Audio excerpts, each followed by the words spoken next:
Pittsburgh Steelers football is almost back. So, the official start of the season is still many months away, but the off-season program is almost ready to kick off. And these are all the dates of the Steelers off-season, minicamp, training camp, everything like that you need to know. Also, there's an update on the Justin Fields number situation. What number will he wear? But before I get into this video, make sure you subscribe to the channel, turn on notifications for everything Pittsburgh Steelers updates, and also like the video. Let's get right back into it. So, the NFL, they've divided the offseason into 3 phases, and it all kicks off for the Steelers on April 15th. That's when all the players are able to report for voluntary workouts. Obviously, not every single player, not every single veteran will go to these voluntary workouts, but that's when football is officially back for the Pittsburgh Steelers and the workouts begin. They are limited to strength and conditioning starting that day, but it will culminate with teams' mandatory veteran minicamp. This means that it'll be held June 11th to the 13th. All off-season programs are closed to the public, meaning that's all private workouts. Also, the Steelers, their organized team activities, OTAs, are officially set to begin May 21st and run through June 6th with a total of 10 voluntary sessions, meaning that obviously they get to choose if they want to go to those certain days. The following is a full OTA schedule. Tuesday, May 21st is the first OTA. Wednesday, May 22nd, 2nd, 23rd is the third. Then there's 5 days rest, and May 28th is the fourth one. May 29th is the fifth. May 30th is the sixth. June 3rd, so another couple days off, 4 or 5 days off, is the 7th. June 4th is the 8th practice. June 5th is the 9th. And June 6th is the last, the 10th one. Also, the mandatory minicamp for the Steelers, it starts on June 11th, which is day 1. Wednesday is June 12th, that's day 2. And Thursday is the 13th, day 3. And there's only 3 of them. A mandatory minicamp is when actually every single player of the Steelers have to show up for the mandatory minicamp, or else there's going to start being fines and stuff of that nature. The only people who are not able to go are the ones where maybe Mike Tomlin says, okay, you're excused from this practice because of a reason, maybe with family or something like that. But other than that, people have to show up for that mandatory minicamp. And in years past, that's kind of the one where players who are holding out for the contract, that's when the fines start happening. But I don't think this offseason anyone should be holding out for a contract that's on the Steelers team right now. So that is OTA's practices, and that is mandatory minicamps practices. Also, more on the 3 off-season voluntary phases of the NFL. Phase 1, it consists of the first 2 weeks of the program with activities, like I said, limited to meetings, strength and conditioning, and is kind of like physical rehabilitation only.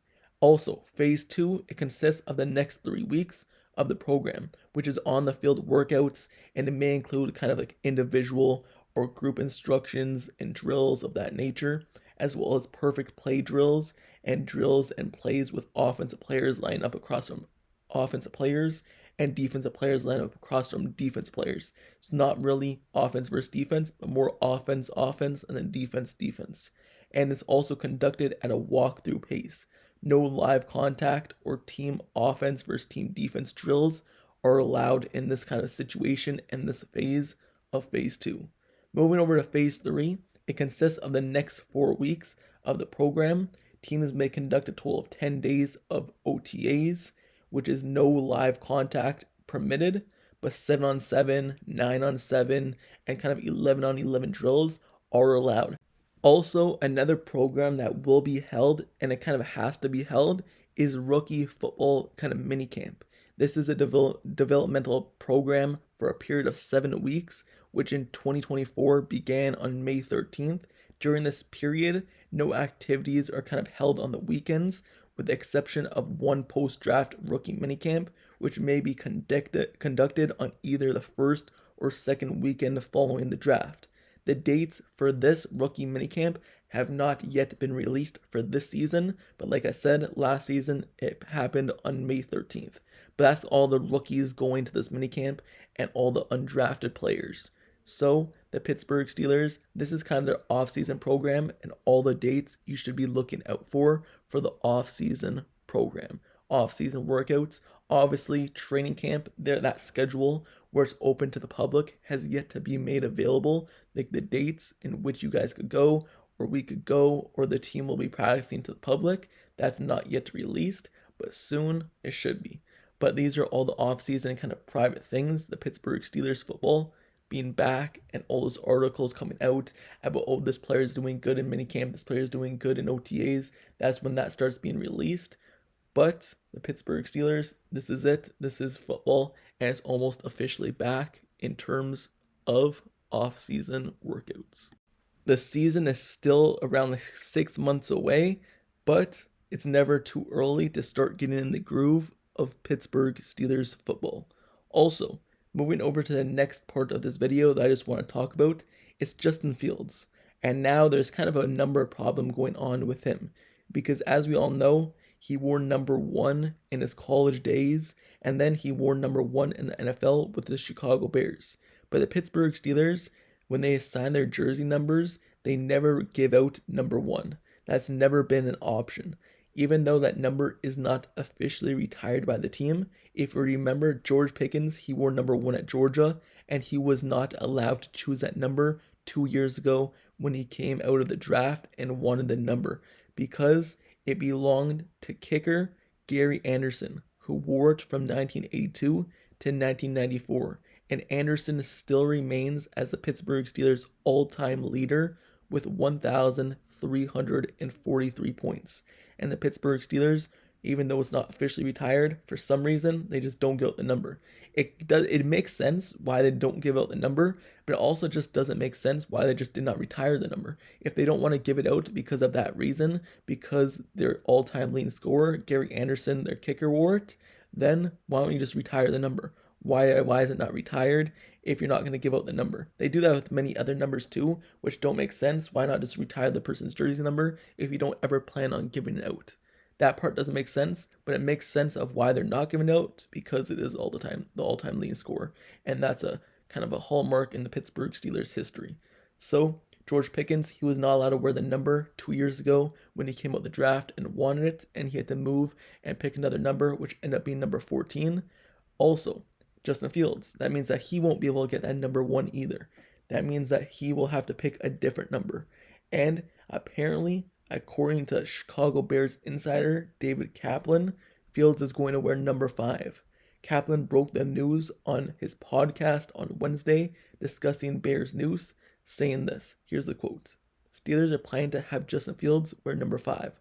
I saw the picture. It's so bizarre. Russell Wilson will wear number 3 again. They're planning at this point that he's going to be number 5 though. End quote. But right after all the news broke that, hey, Justin Fields, he's going to be wearing number 5, he actually posted something on social media, his Instagram, basically showing him and then putting in number 2, just a number 2 on his story. So even though the Bears insider said he's number 5, it's yet to be known if he actually will wear number 5 or will he be wearing number 2 like he put on social media. Who knows? But it's either between number 5 and number 2. He will not be wearing number 1. That's just not available. The Pittsburgh Steelers don't give out that number. They didn't give out in the past when other players wanted it, and they're not giving it out now. So the last time the Steelers had a quarterback wear number 5 was Joshua Dobbs. Other notable quarterbacks to wear that number were Bruce Gradkowski and Terry Hanratty. Punter Craig Colquitt is also a notable player who wore that number and has a few Super Bowl rings as well. If Justin Fields does decide to wear number 2, from what I remember, Michael Vick was the last quarterback to wear that number 2, obviously other than Mason Rudolph, who wore it for many years with the Steelers as well. But Michael Vick, what was he? A running quarterback, someone who wanted to run first, and just a playmaker on the field. He wore number 2, and what is Justin Fields supposed to be? Someone who likes running the ball, and also a playmaker on the field with both his legs and his arm. So if he does wear number 2, Michael Vick, those comparisons will go hand to hand once again, as both those players would have worn number 2 for the Pittsburgh Steelers, and their play style is very similar.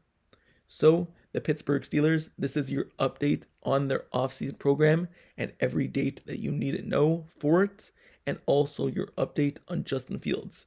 Which number do you think Justin Fields should wear? Do you think he should wear number 5?